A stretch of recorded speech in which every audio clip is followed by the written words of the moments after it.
honestly one of the most intense finales ever in the history of Pretty Little Liars. Hey guys, it's Thaaanh and I'm back with another video. I didn't upload it yesterday. I have a perfect excuse why, so hear me out. Wednesday I had this paper due and I was like, holy crap, I didn't finish. I was planning to film on Thursday and edit on Thursday and upload on Thursday too. Procrastination. What had happened was I went home. I was literally so exhausted. I was running on 4 hours of sleep last night. Back to the video. As you guys may know, that Tuesday was the season 4 finale. It was the most traumatic event of my life. And let's just discuss it. Let's get to it. Basically, throughout the whole episode, the girls are just listening to Allison telling about what happened that night. In between takes, they would have old characters coming back, like Cece, Ian, and Melissa are coming back in Allie's flashback.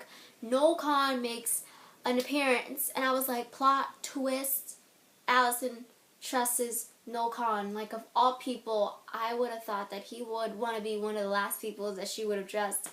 And the note that Allison made was, if they can't figure out who A was that night, she was going to have to disappear, and this time she was going to have to disappear for good. Like, gone. Nada. No moro. Moro? We know now is a lot of things, including the fact that Cece and Melissa know who killed the other girl, aka Sarah, and it wasn't Spencer. After Ian confesses that he loves Melissa and Allie means nothing to him, she finds all of Jason's home videos and she puts it on this USB drive, and she finds out at the NAT club. She uses those videos to blackmail Jenna because she thought that Jenna was A. She would use everything she had against that person.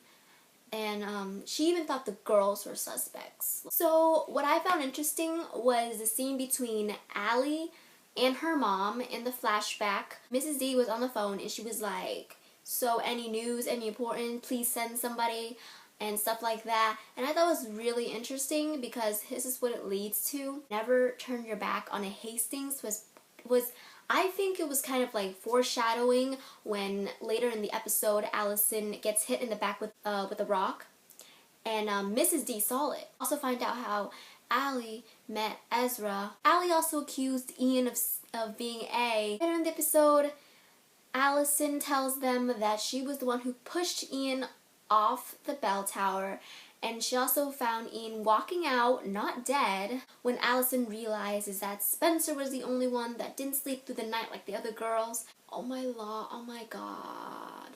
After everything that happened, Allie was like, yes, I be A, I silenced that bitch. And then, you know, the next thing you know, she gets hit in the back with the rock. Oh my gosh, Mrs. De Laurentiis, what she did was so crazy. I mean, she's a psychopath in general, but still. All I was saying at the screen was, why are you burying your daughter alive? I've always wondered back from like 2 seasons ago how Mona got everything and how she became A, how she took over in season 2. She finally showed the flashback of how Mona came to be, and back then, even when she was nerdy, she was evil as hell. So Mona knew Allison was alive. So a theory has been surfacing my head right now, and I just want to get it out. Part where Mrs. De Laurentiis saw who hit Allie with the rock, and I was like, okay, so Mrs. De Laurentiis didn't tell the police. She buried her daughter alive to hide the murder, thinking she was dead, but she wasn't. And I actually thought about that person. The only thing I'd probably come up with right now to why Mrs. De Laurentiis didn't tell the cops was because the person that hit Allison with the rock was also somebody that she wanted to cover for. So I'm thinking it's probably a sibling or Jason, but I doubt it's Jason. I honestly do. And if I'm wrong, I would have been like, what? I also remember in this interview, Sasha confirmed that there wasn't a twin theory for Allison, but there could possibly be a twin theory for another character in the show.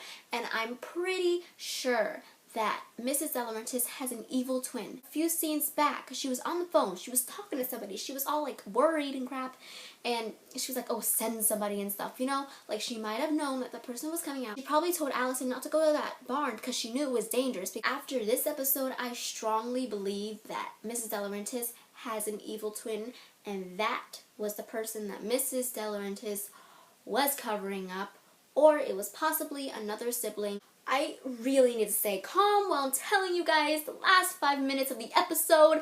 I could not breathe. It all just happens so fast. This is what they do to you. Like, they make it slow for the past like 55 minutes of the episode. In the last 5 minutes, it's all like action and crap. Right when the police found Spencer's car in Philadelphia, but the suspects weren't there, as suspects as in the girls and Allison, A be walking up, pointing the gun at the glass window of the restaurant, shoots it down like it's nothing. And when I saw that they had a gun, I was like, well, that just escalated real quickly. Like, they literally run to the top of the roof, and they were all like, oh my god. And then this person walks up the stairs, and I thought it was A. Oh my gosh, I thought they were really coming, but oh my, it was Ezra freaking Fitz. Lord have mercy!